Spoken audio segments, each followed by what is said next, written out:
going on, everybody? Welcome in Fantasy Alarm Monday Night live stream here.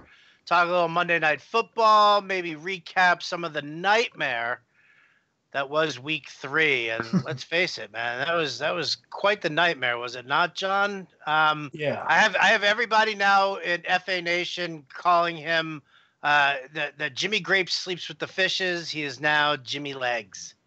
Yeah, well, I mean, that kind of goes to show you why you should always go out of bounds if you're a quarterback instead of trying to cut inwards, unless you're, Cam Newton or somebody that can kind of take the blow.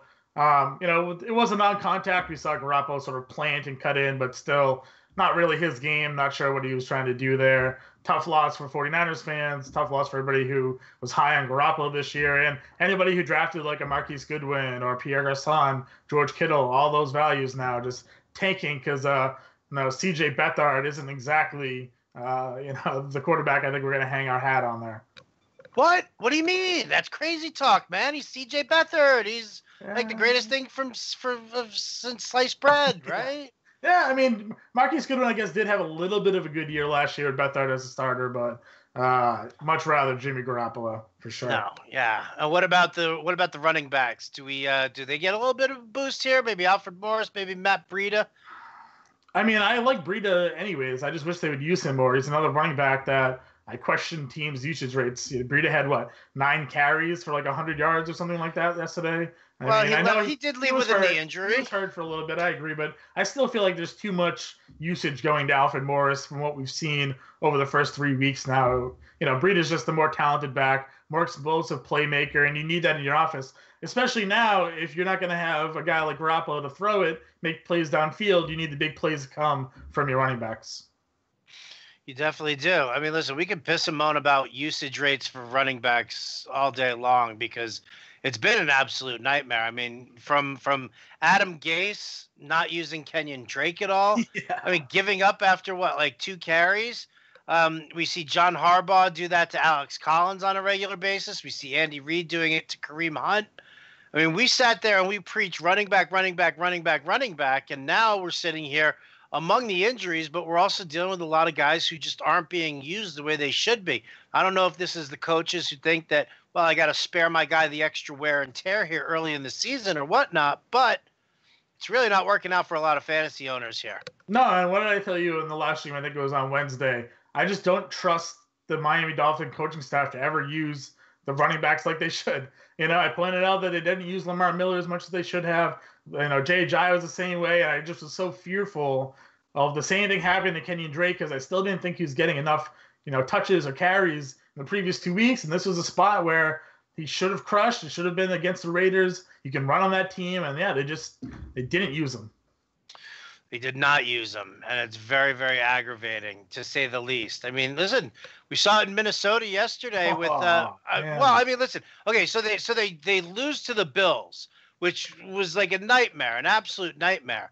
But to give Latavius Murray 2 carries, like I'm sitting there watching that, that first half, and I'm still thinking that the Vikings are in this. Yeah. Like, I'm sorry, I don't think that with Kirk Cousins, Stephon Diggs, Adam Thielen, Kyle Rudolph, and Latavius Murray that we're going to sit here and watch them get blanked the way they did. But you got to establish the run, though. You have to establish the run.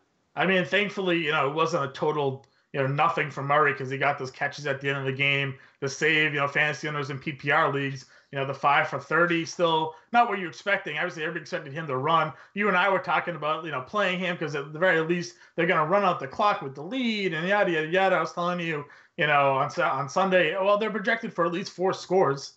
Now, well, nope. Adam Thielen was the only guy to really do anything, fortunately, saving his owners. But yeah, rough. Well, we got it rough with all the running backs yesterday. We were talking about the guys who we were paying down for. I think was it Wednesday night, we did the DFS watch list. Yep. And we talked Clement, we talked Murray, we talked Matt Breida, we talked Giovanni Bernard as well. And, each one of those guys, Bernard found the end zone, but, for lack of a better way to say it, I mean, they all shit the bed. We got Wendell Smallwooded. As I said, I was so afraid of happening. I said it. I was so afraid, and there it was. Got a touchdown, 56 yards on 10 carries. It just 3 for 35 in the air, too. I always worry again. These backup running backs, they don't have the starting job for a reason, And then when something happens, you're always like, well, this should be the guy, but you really don't know how the coaching staff feels about them. It seems like for the last couple of years, they kept on always trying to shove Wendell Smallwood in our face, and it never really worked out. And I was fearful that potentially he was going to do it again, and there it was. And there it was. I got at Gene Herman telling us to stop thinking any San Francisco guys. Absolutely no 49ers here. And then at 2018, Urban says, somebody want to give Cap and Reed a call.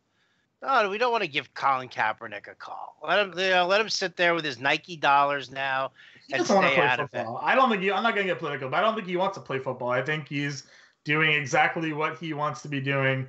He's making probably more money with Nike. He's getting his own shoe deal, So, I mean, yeah, let him do what he wants to do. But, yeah.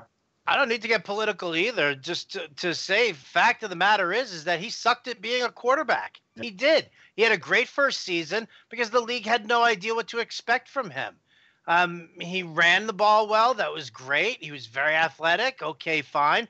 As soon as the league caught on to him, he sucked. And he just couldn't do it. So, people are sitting there, Blake Bortles sucks, or Case Keenum sucks, or, take your pick of any other backup quarterback out there and, whatever. I mean, it has nothing to do with my political beliefs or anything, but nobody wants that kind of circus in their locker room. Right. Nobody needs the bullshit. It's a mess. Yep, it's an absolute mess.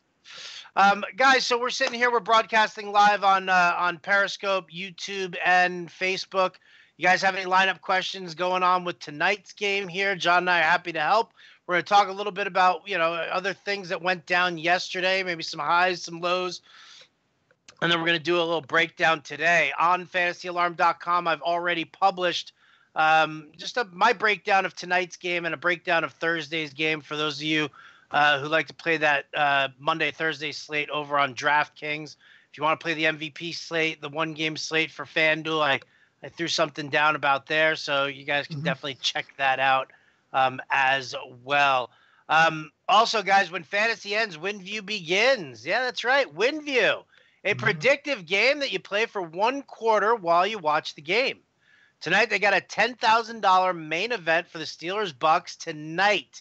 Play 1 quarter, win $10,000. For a playbook to winning, go to fantasyalarm.com/winview, WINVIEW. To download the app and get in the game, go to fantasyalarm.com/WVGames. It's really fun. I play a lot of WinView.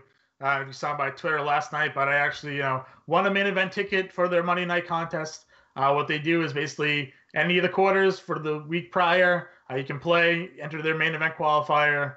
If you win the ticket, you can play in the Monday night main event, which they have tonight. So it's both quarters. It's $5,000 per prize, $750 to first place. So but yeah, if you're gonna sit there and watch the game, turn on the app, play it. It's an easy way to win money.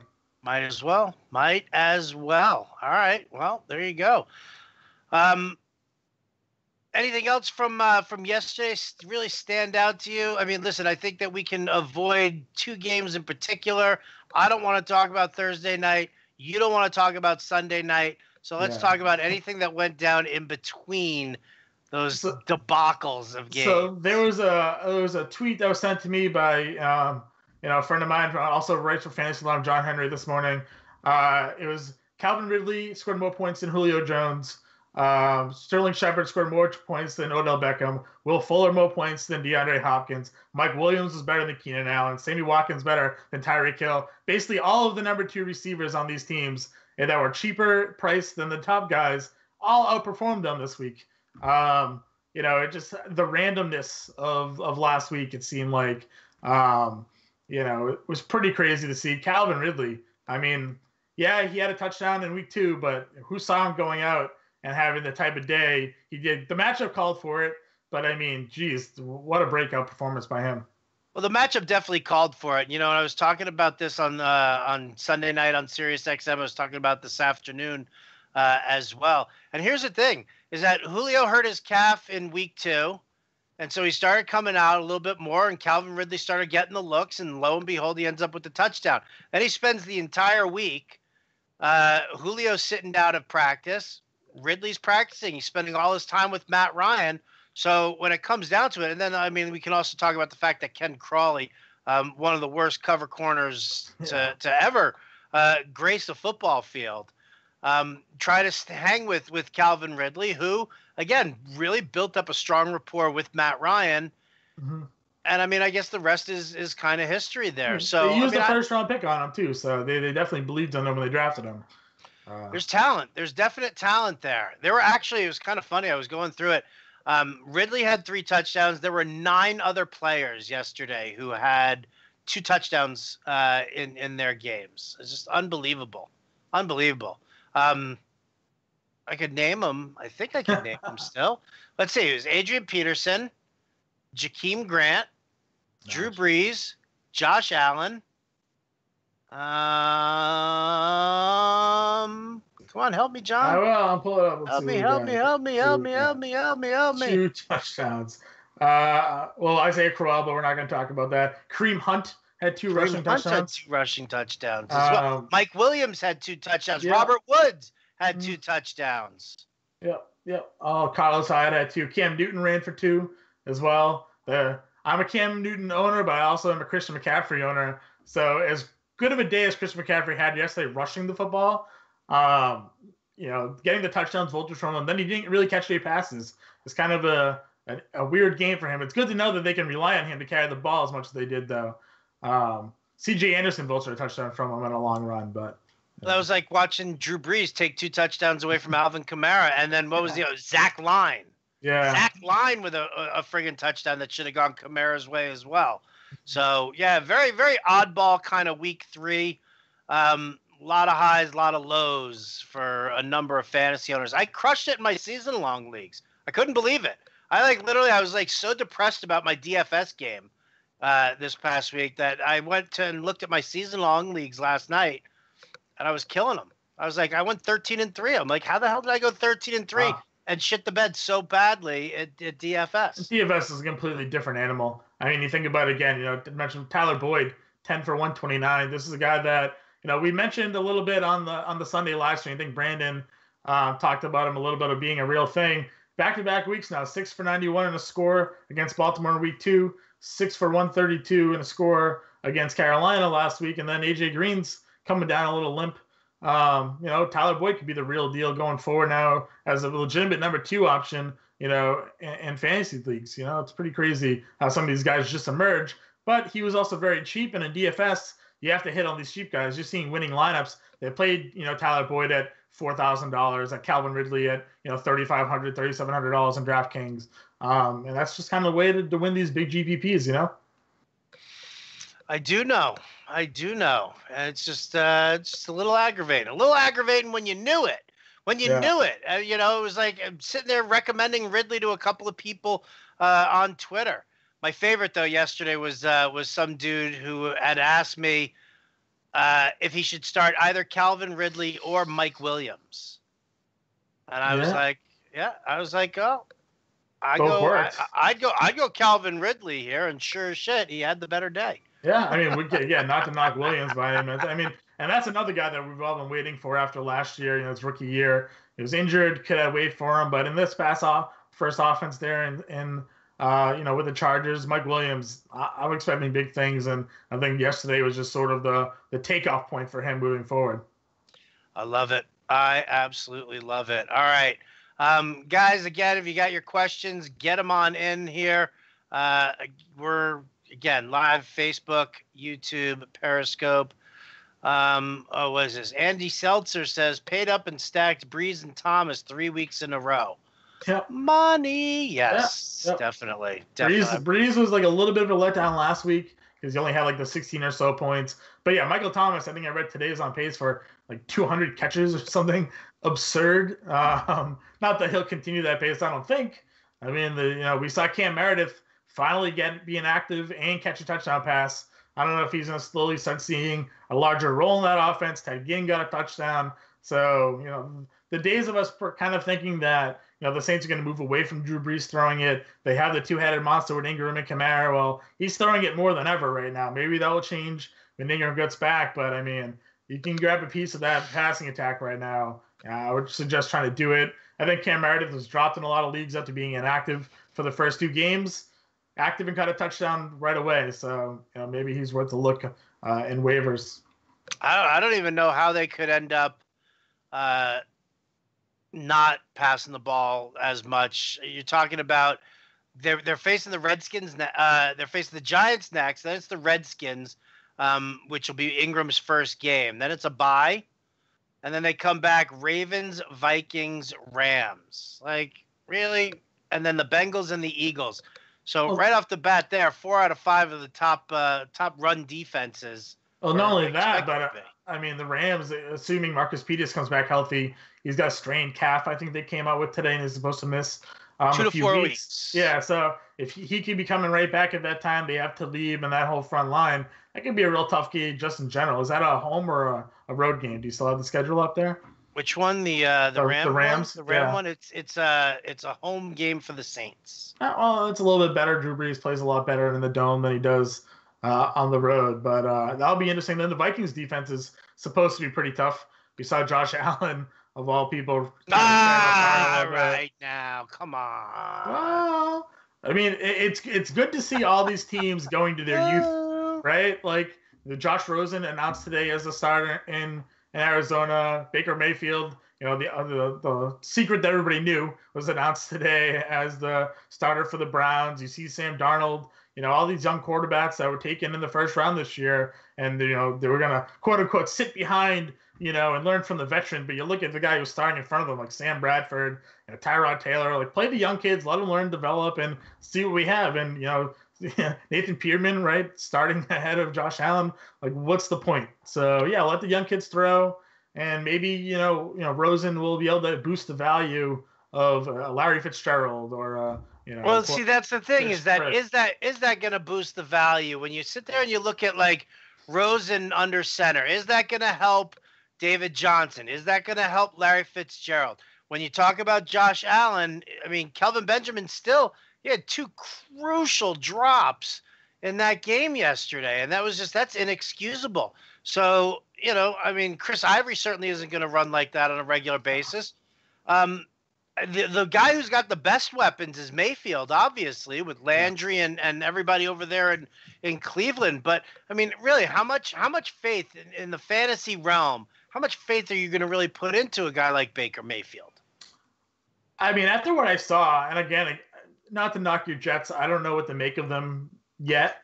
I know, but I mean, and they said it on the broadcast and after the post. As soon as Baker Mayfield went in that game, like, the momentum just shifted. Like he started making plays, and I think he got strip sacked or almost strip sacked on the second snap he took. But like after that, like he moved them downfield, got in position to score touchdowns.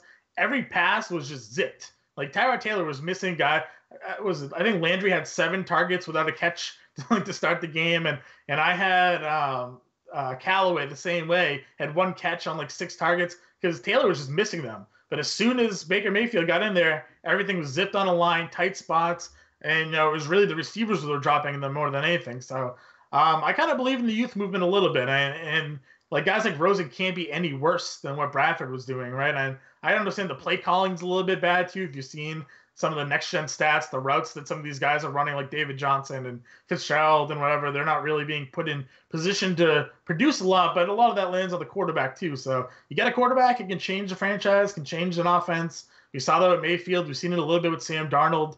So I'm kind of interested to kind of see how these guys take their next steps. I mean, Josh Allen, and was this his first start or second start? I mean, it was his first start. He came in last week. Right?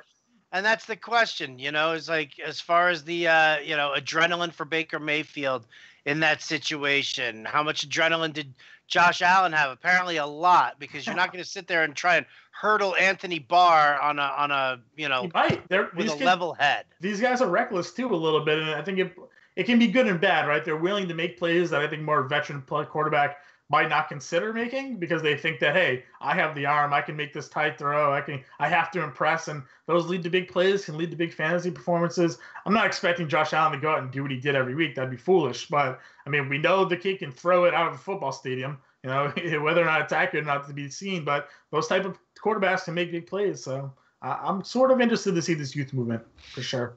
All right, a couple of more questions. Andy Seltzer wants to know thoughts on Nagy's usage of Jordan Howard moving forward. Putting up barely stats as an RB2 right now. Yeah, and it's too bad because I was like a huge Jordan Howard guy, believing in the usage of him. I mean, they've come into some tough. I'm not gonna say tough defenses because Arizona, whatever, but they didn't use him a ton versus Seattle in a spot we thought they were gonna crush.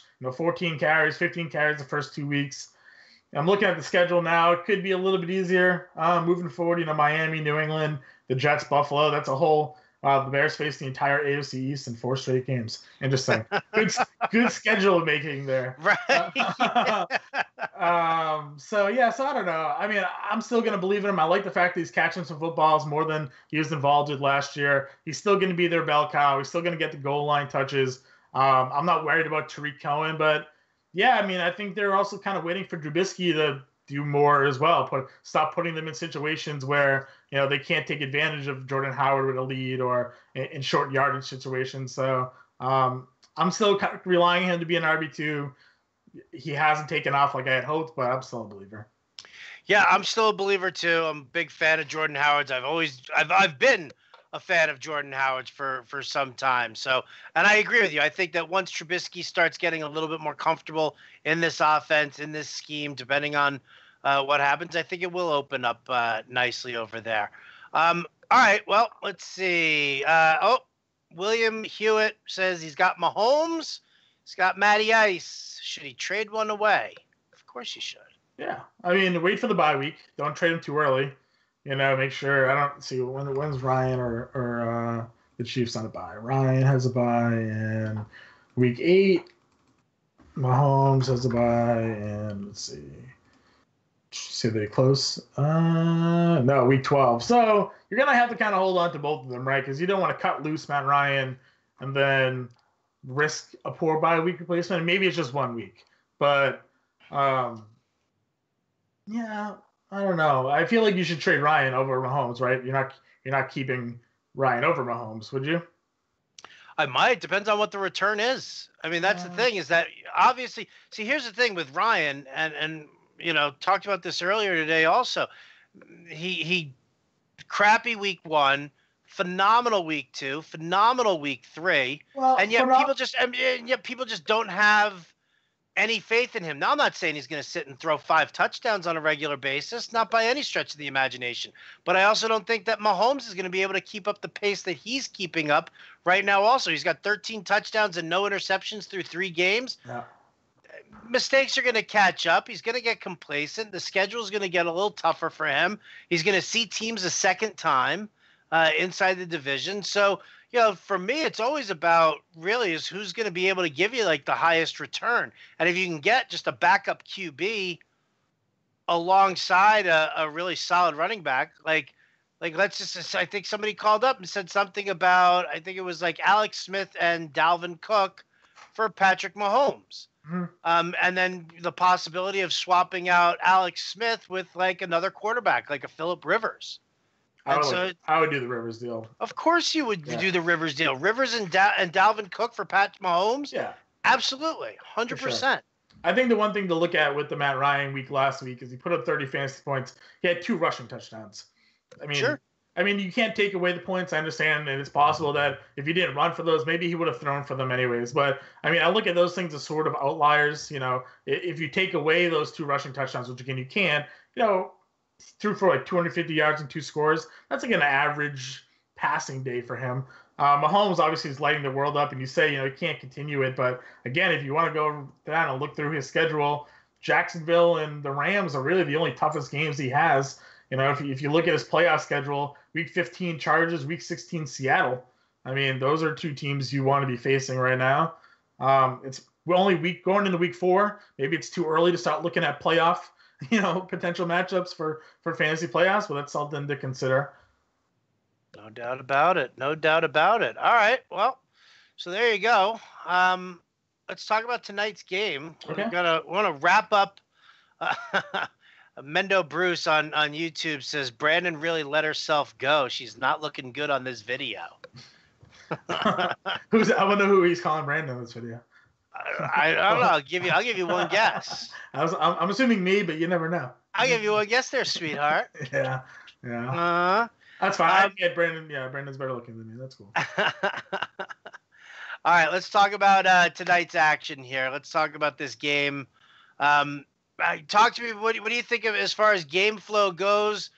Vegas is obviously 55-point over/under. Tampa favored by just 1 point here. So you expected a nice big shootout like we've seen with KC Pittsburgh or stuff that we saw yesterday? So this is where we find out if like the Ben Roethlisberger can't play on the road anymore thing comes to fruition here, because the Buccaneers aren't stopping anybody. So if Big Ben goes on the road here and can't get it done, then I think I have some more questions as to whether or not he really can play on the road anymore. It's kind of weird because, he plays in an outdoor stadium in Pittsburgh, so it's not like he's going from a dome to the outdoors or whatever, but for whatever reason, some of his road stats have been down over the last few seasons. I'm expecting a shootout, though. I have to.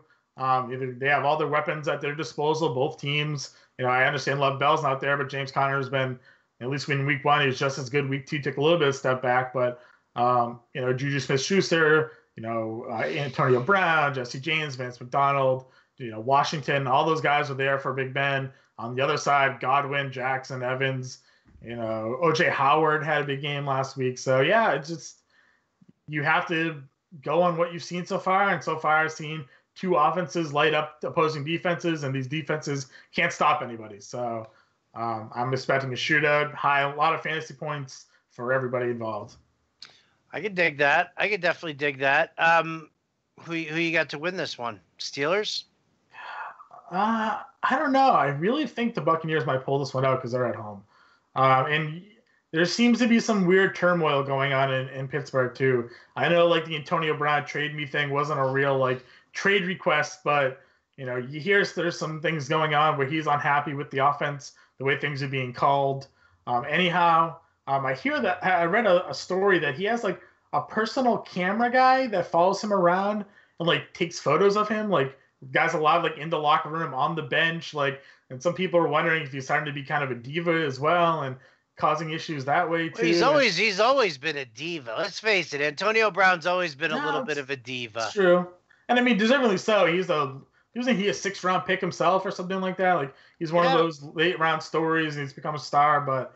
I don't know. There's some weird things going on in Pittsburgh between the Le'Veon Bell, the recent Antonio Brown, and Big Ben was questioning if he was going to retire or not last year. And no. That wasn't him question. That was him like getting pissed off and lashing out at the media. Because he turned around and he said it. He was like, oh, I don't know. I guess maybe I just don't have it anymore. Maybe I should just quit. Maybe I should just retire. That was what it was. Sure. And every comment that he took was taken completely out of context. And all of a sudden it was like Big Ben's threatening to retire. He was never threatening to retire. It was like an FU to the reporters who continuously hound him with you suck on the road, dude. You suck on the road. You think this is all backlash for Todd Haley leaving and Randy Fichtner taking over? Because could be. We didn't really have all of this last couple of seasons with Haley there. Yeah, it's true. And I mean, I'm not going to say like I don't blame Haley for leaving and taking like the Cleveland job, because you got to think if Hugh Jackson ever gets canned, Haley could be, one of the top guys to take over that team. And maybe he looked at it as like a quicker job for him to get a head coaching job again by going to Cleveland. But I mean, yeah, you think there's changes going on there between everything that's going on in Pittsburgh has me thinking that this could be a Tampa Bay game. That's sort of where I'm leaning with it. I believe in narratives, so that's where I'm going. You believe in the narratives. I do. So Conor McGregor as the quarterback for the Tampa Bay Buccaneers. I mean, really what it's all about. Was that not great? I watched that video, even though it was like a 10-second clip, so many times of him like D-Jax walking in the interview room, just standing there like, "Hi, my clothes back," And this gnarly chest hair. And you have this Harvard rocket scientist, who can do like quick math in his head up there, looking like a gangster. So, entertainment. I'm all for the entertainment. I'm all for the entertainment as well. Let's hit a couple of these questions here. Thoughts on Traquan Smith? I mean, he hasn't done anything, so I don't know. Stash and wait, but you know, he's really just burning a bench spot for you. What do you make of Ronald Jones the second? Is he ever going to break out? I mean, it's not like the Tampa Bay running game's done anything over the first 2 weeks. You would have figured if they were going to give him a shot, it would be coming soon. But Jacquizz Rodgers is ahead of him on the depth chart still. So again, another guy that I think is, if you're in a dynasty league, keep him. But for redrafts, I think you're still just burning a hole in your bench. Yeah, I'm definitely with you on the burn the hole in your bench with Ronald Jones. I've cut him in a number of leagues. Was all in on him. He's been an absolute nightmare. And this is why you don't draft early, because a lot of people who drafted early took him in like the 4th round. Dude, him, Rashad Penny, Royce Freeman. I mean, this was nightmare. We actually, Guido Herrera wants to know how long we have to wait for Royce Freeman here. Oh man, somebody called him Lights Out Lindsay. Did Lights Out Lindsay open up the door for Royce Freeman here yesterday, or is it just going to go back to the way it was? I think it's going to go back to the way it was, but I mean, it was encouraging to see Freeman run the way he did. I mean, he got touchdowns in back-to-back weeks. He should be their lead back. You've talked about it a lot. Like, Phil Lindsay's just too small to be the every down back. Maybe teams are going to start preparing for him a little bit, and they know when Lindsay's on the field what he's more capable of. Maybe they'll get some tendencies of how they run their offense when he's on the field. But I like Freeman. I still think he's a useful player in standard and in PPR leagues.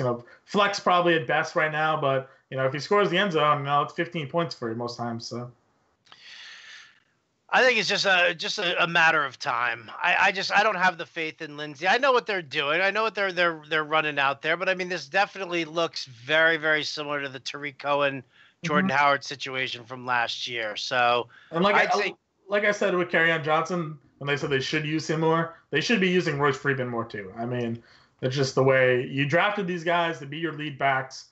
They're talented.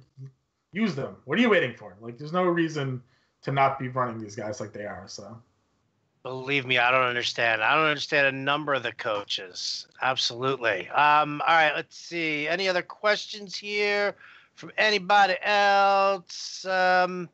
No. Apparently, let's see. William Craig Hewitt, who's got Mahomes and Ryan, says he's been offered Mixon by one guy and Devontae Adams from another guy. All right, but the question is for which quarterback? For Ryan or for Mahomes? Talk to me, Bill Hewitt. Got to know. I don't 100%. You said Mixon, right? I don't know. I understand it's a small procedure that he had, and it was just like loose cartilage in his knee that they're cleaning up, and pretty routine surgery, right? But torn meniscus too. He had a partial torn meniscus. Yeah, right. Like I saw some questions in chat today. I subscribe to chat over on facealarm.com.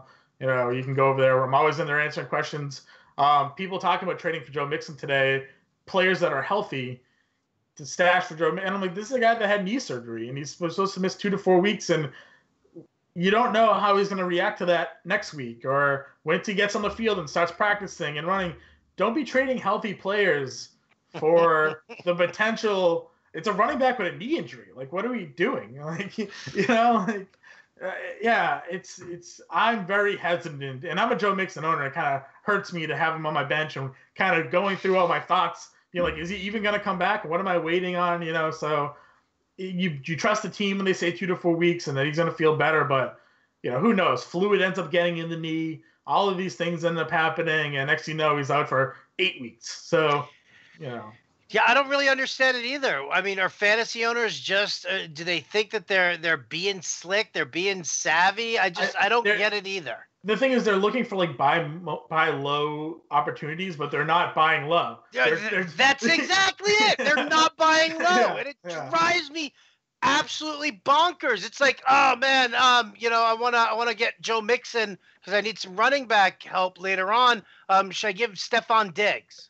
So the question, and not to crap on the user here, but he asked if you should trade Adam Thielen for Joe Mixon, and I'm like, why would you trade Adam Thielen for Joe? And he's like, well, I have wide receiver depth, and I don't really have running back depth. Okay, trade Adam Thielen for a better, healthy running back because he's worth it. Adam Thielen's a wide receiver 1 in every platform, no matter what format you're using. You can get a better running back than an injured Joe Mixon. So. Yeah. At Real Medulla wants to know, says he's hurting at tight end. He lost Evan Engram. Wants to know if Tyler Eifert, Will Dissly, or Ben Watson is a good pickup to replace him. Probably would go with Eifert. See, that's question. So the thing with Engram is they have him listed as week to week. It was supposedly just an MCL sprain, so I wouldn't go and like drop Engram and pick up one of these guys. I bought into the Will Dissly train this week, and your boy Nick Vannett ended up catching all the passes out of the tight end slot. Dissly had 1 catch for 9 yards.